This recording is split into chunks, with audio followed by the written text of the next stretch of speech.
I recommend you to go to Ladakh. It's even more beautiful. It's less commercialized.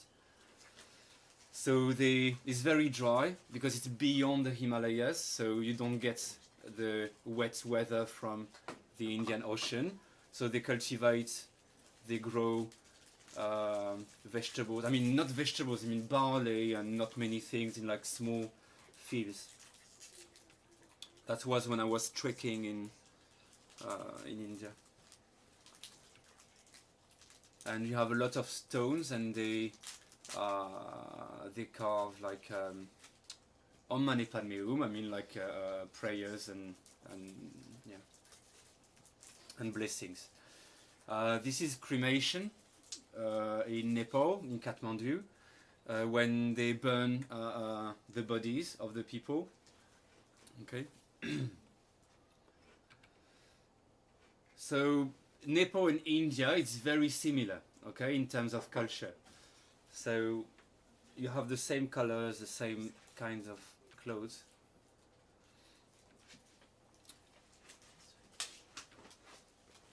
Kids are working all the time and hard.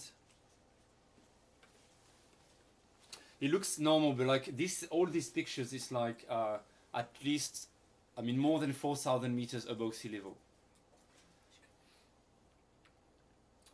So same, very old-fashioned. I mean, way to cultivate with yaks to plow the earth. Traditional architecture. Another type of traditional architecture.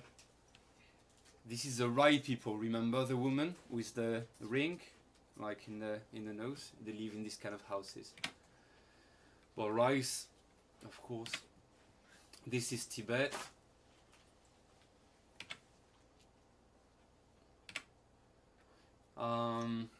So this is a special way of worshipping. You see it a lot in Tibet. It's like, you see, so you have like praying beads. So they have them, and they just like in 3 steps they go down to the ground and they lay down. And anytime they do it once, they count 1 bead, and they do it 108 times because of having 108 beads. And it's very hot in Tibet. This is Shigatse in Tibet. So praying flags everywhere for the 5 families of the Buddha.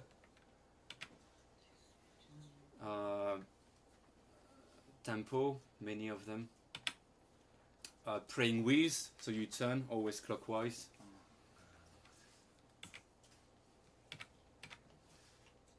This is a Tibetan girl dancing on the men's square. This is traditional as well. This is Lhasa, and they illuminate, they light the mountains every night as a tradition. So it's beautiful.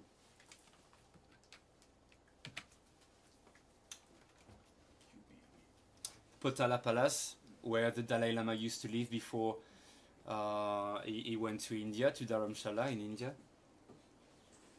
about 30 years ago. Mandala. So this is a powder mandala. You can paint them, but this takes a lot of time, like maybe let's say up to a month to do them. And at the end they blow it away to symbolize, it's a complicated word, sorry, but it's difficult to explain.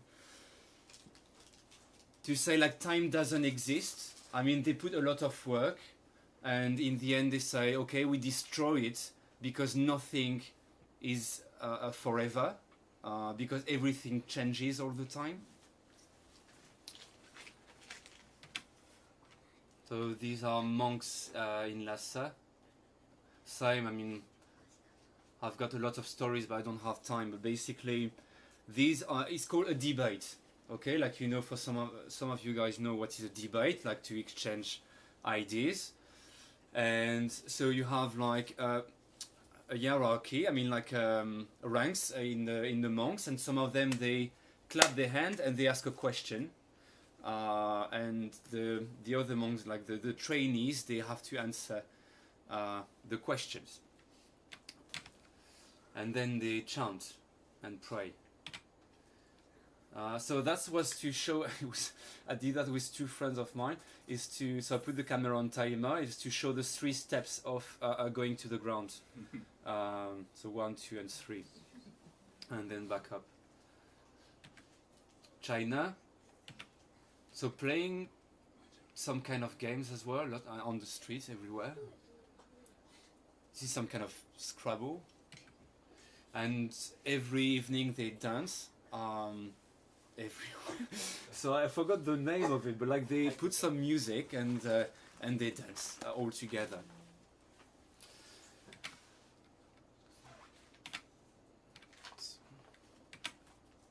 Mongolia, music very important with like traditional instrument. And so this is a yurt, ger or yurt, you can say both. This is a very special place. This is called an energy center in the Gobi Desert.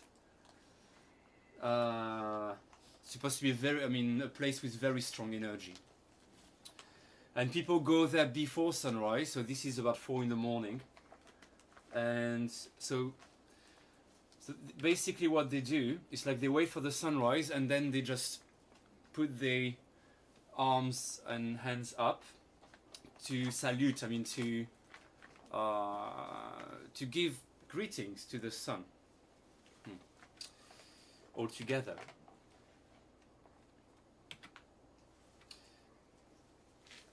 And usually like this structure, usually they turn around and they throw milk on it to symbolize fertility, for same as a blessing. So this is the temple, same place. So same. In Mongolia, the Buddhism is the same as Tibetan Buddhism. And there is a story saying that the 6th Dalai Lama disappeared. No one knows, there are theories, but no one knows where he went. Because he didn't want a normal life, he just wanted women and alcohol and friends. So he didn't want to become the Dalai Lama, so he escaped from Tibet. And some people think he died, and most people think, and I believe so, he went to Mongolia. And that's why Tibetan Buddhism was born in Mongolia. And also, the first Dalai Lama was in the 13th century, and before that the Dalai Lama was called the White Dalai Lama. And Genghis Khan went from Mongolia all the way to Tibet to meet Dalai Lama, and that's why the Dalai Lama, the White Dalai Lama, he came to the border by levitation, like flying. And that's why Genghis Khan was convinced that Buddhism should be the right religion to implement, to set in Mongolia.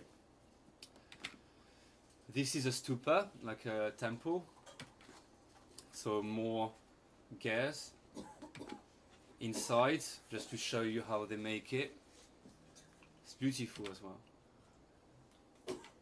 So this is a traditional dance. It lasts for about 2 hours, and you have people in traditional outfits, and they incarnate. They do like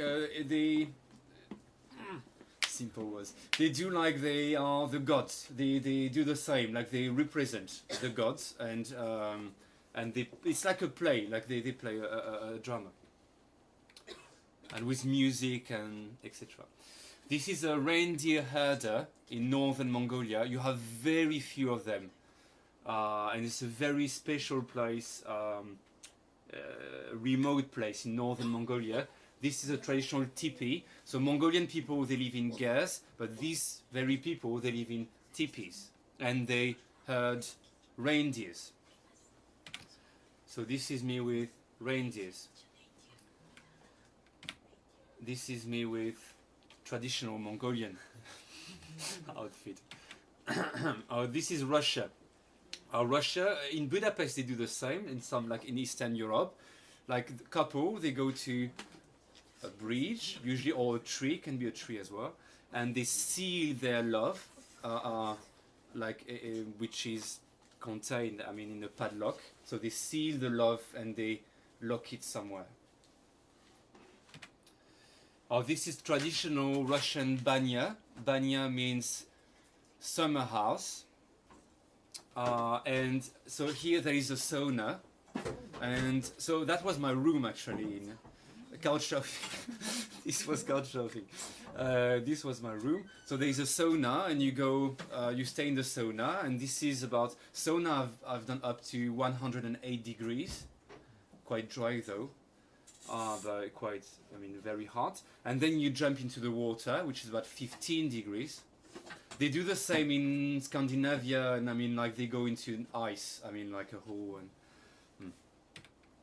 this is Vladivostok, so I didn't expect that at all. But it's very much like Nice, my hometown, or Brighton in England, like a beach resort. I mean, kind of people, Russian.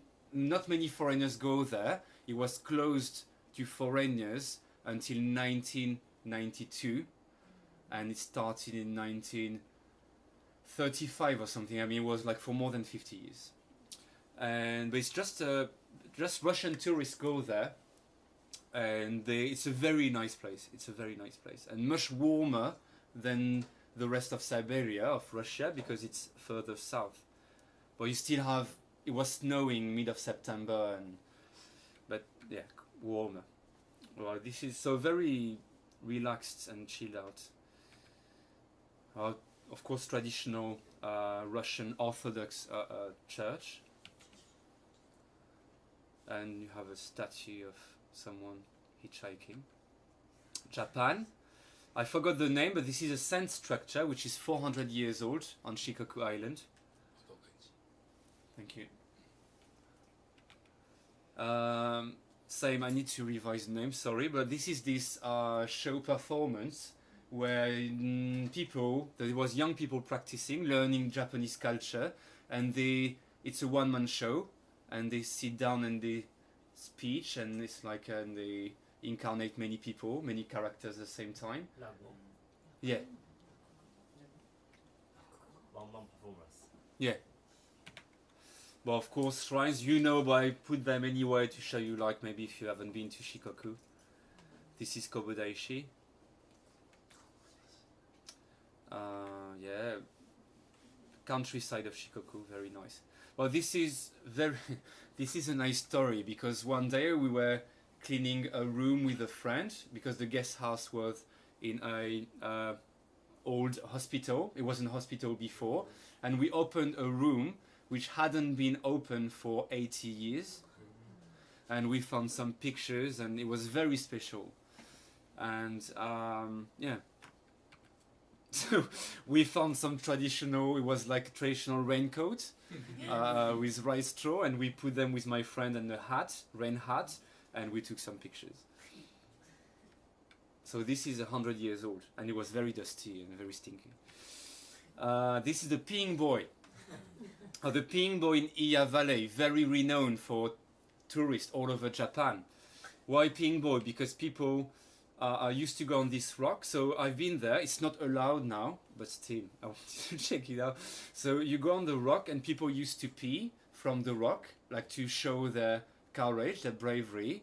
But then a couple of people died, so they say, okay, dame, stop. And they put a statue instead. But it's very popular. Well, this is some flower of life, architecture, shrine. This is the wine bridge, very popular. This is, it's supposed to, I don't know if it's true, I was told the oldest onsen in Japan. It's 3,000 years old. So of course the building is not 3,000 years old, but the onsen was. And yeah, and then it evolved. And weaving. This is Okayama Prefecture.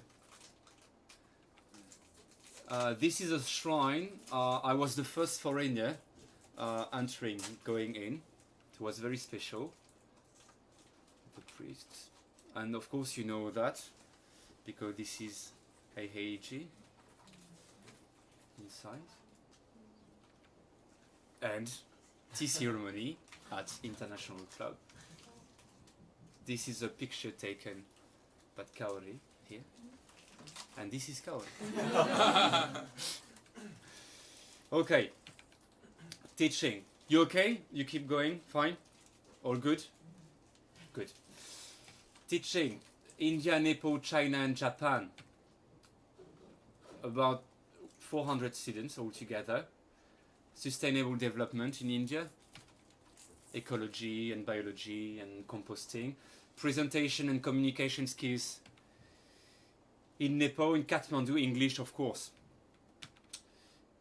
Global awareness, global issues, many topics. No matter what anybody tells you, words and ideas can change the world.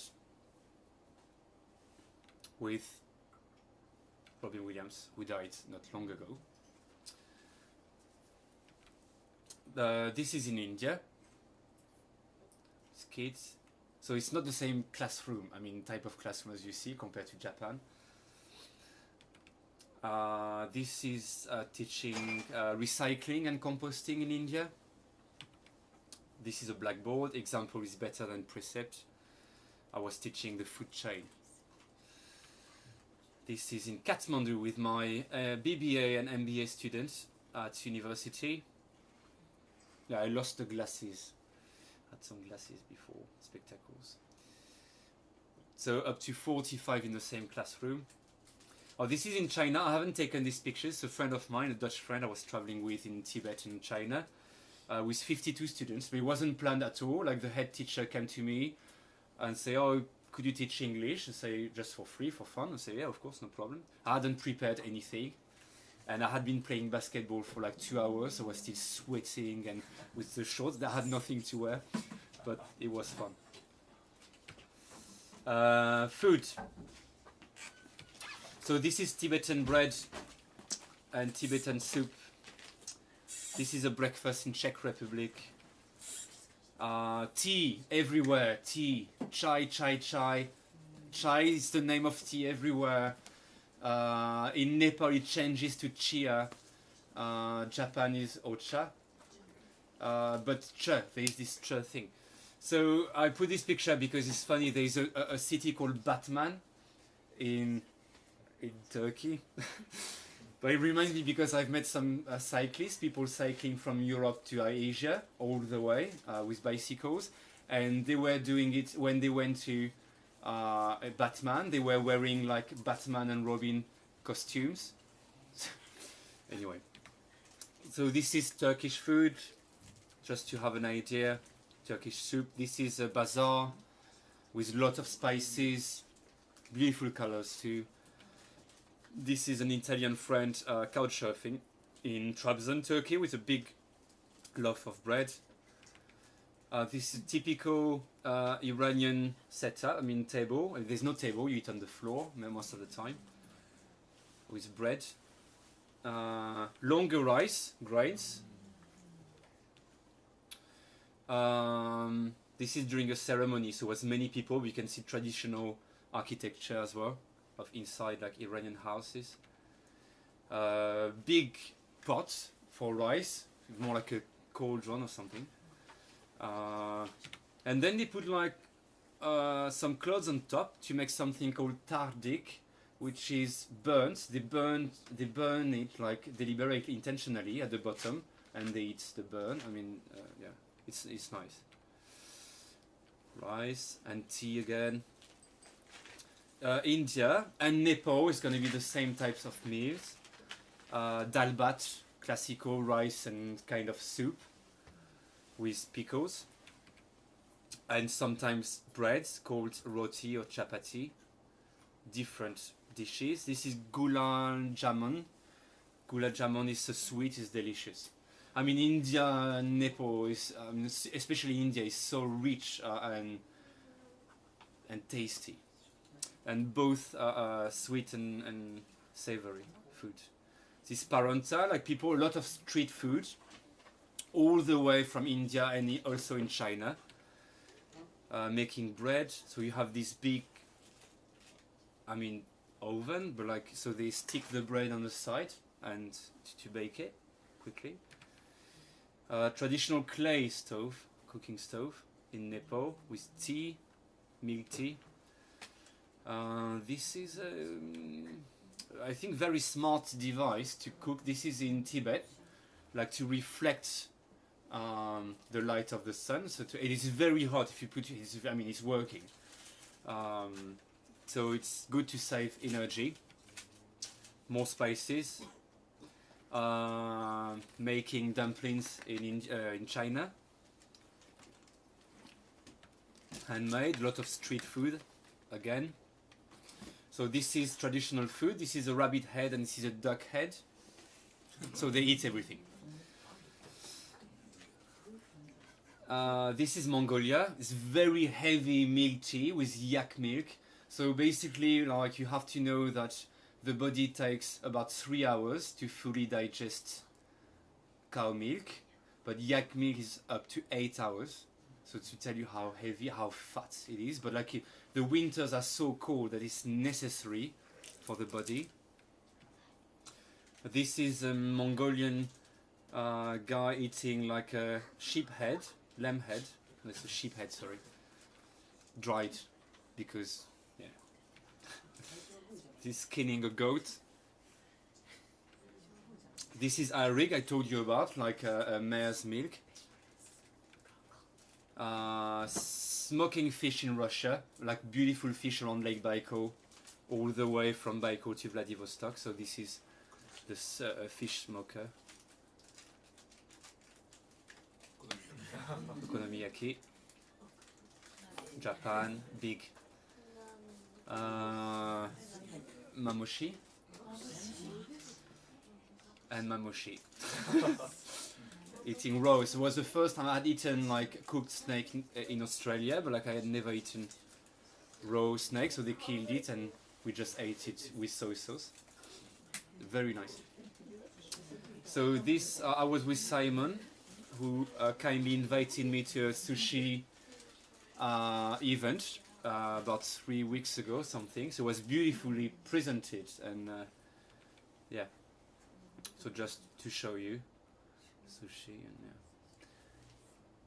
and making takoyaki with some. These are couch surfers in Fukui, and making machi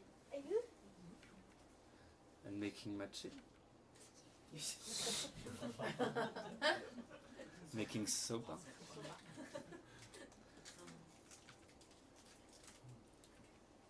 Nature. So this is the last part. So not much to say. I'm going to tell you the countries and quickly I'm inside. So this is the Koyo. There is no word in English. I like this word. In Czech Republic. This is Mount. Yeah, actually I have stuff to say.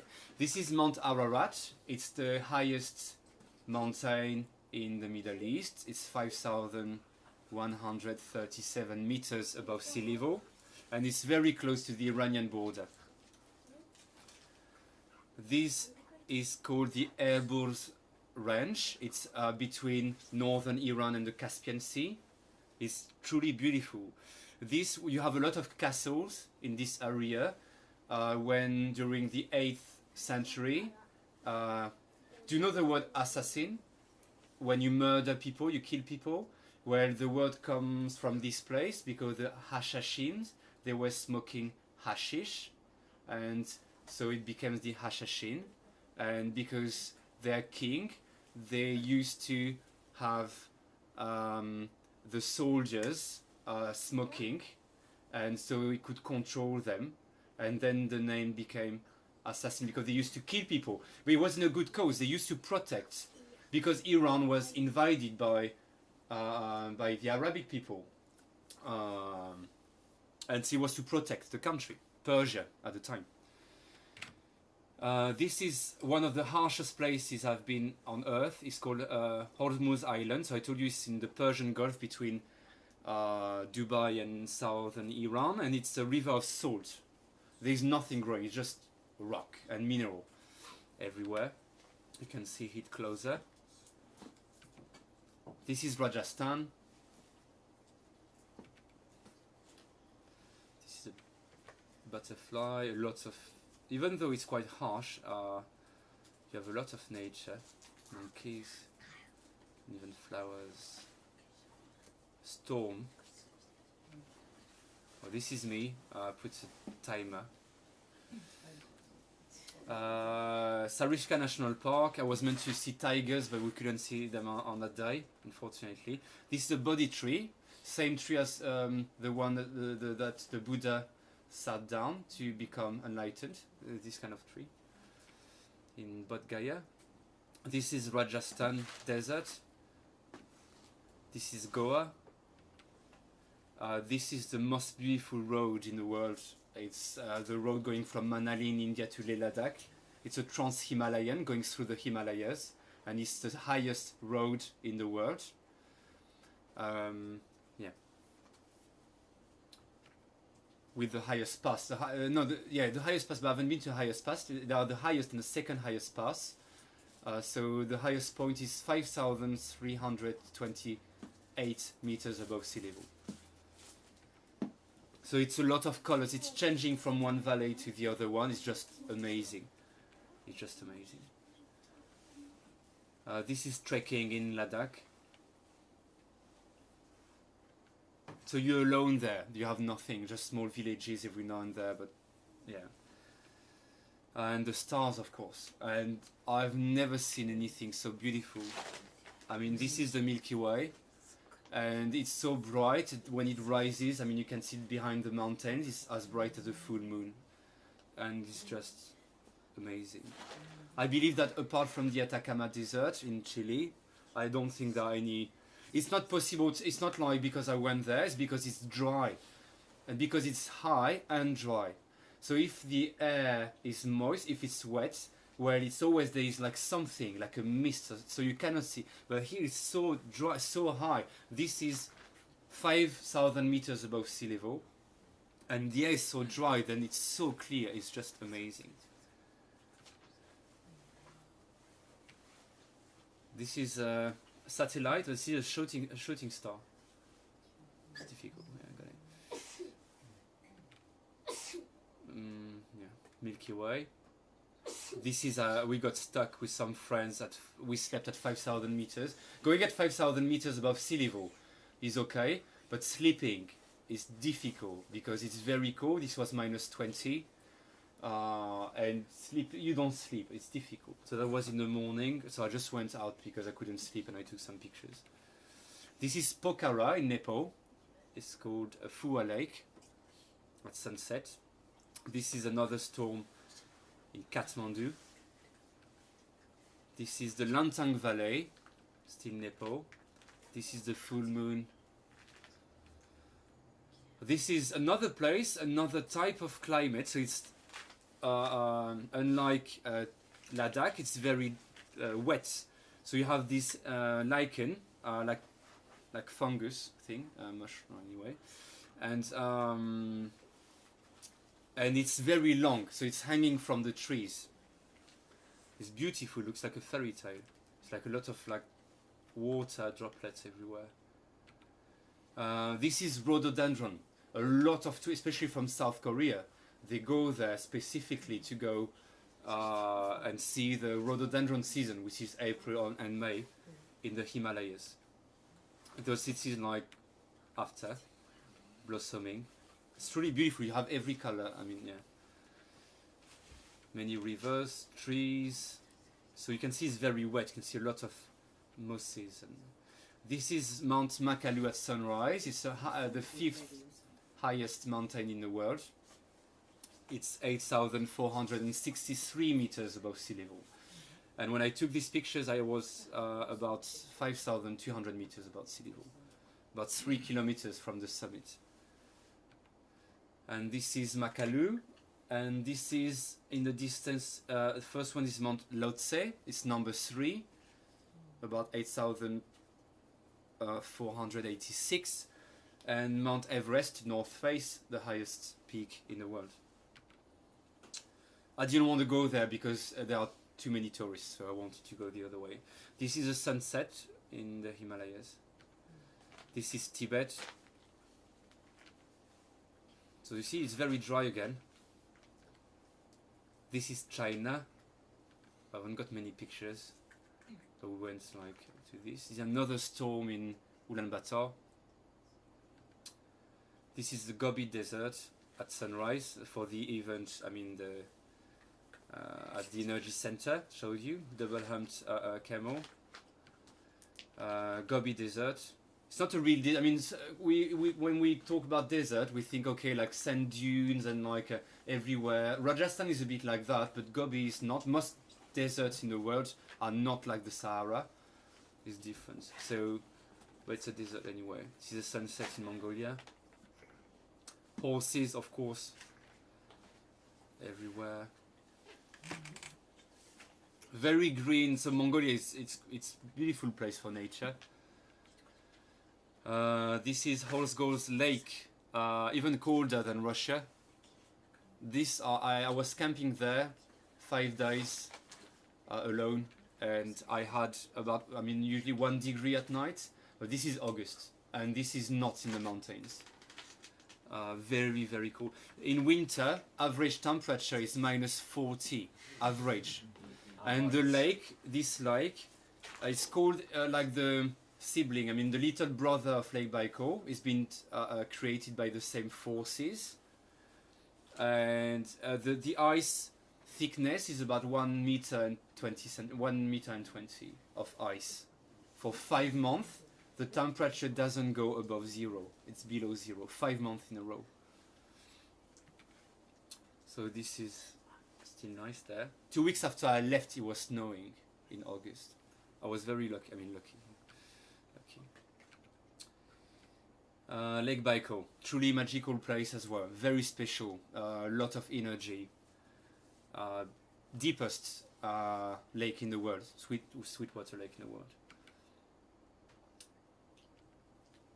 This is a heart-shaped lake in the mountains. I was trekking in the taiga. This is Koyo in Russia, but this is early September, beginning of September. Whereas Japan is usually mid of November, I mean, ranging from Hokkaido, let's say, beginning of November, and yeah. Vladivostok, still Russia. You can see the colors, it's beautiful. And Shikoku, back to Japan. So this is nature of Shikoku Island. This is the biggest moth I've seen in my life. It's this big. Anyway, and beautiful. Spiders. And this was during the moon eclipse. So that's the only montage I've done. I've taken 7 pictures and I put them all together to show the whole eclipse. So we're lucky because like Shikoku was usually quite cloudy and overcast. This is a 5 minutes exposure. So I just left the the lens open for 5 minutes. And this is Orion. So you can see the sky equator. So here's going like this and here's going like this.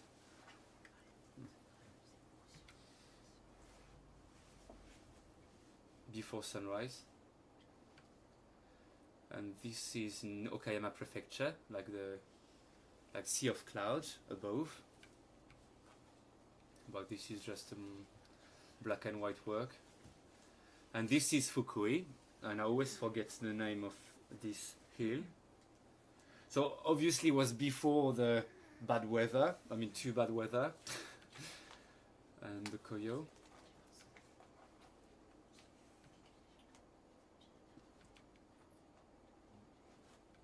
It's a beautiful place. It's a nice walk, like up a hill, about 30 minutes from Fukui.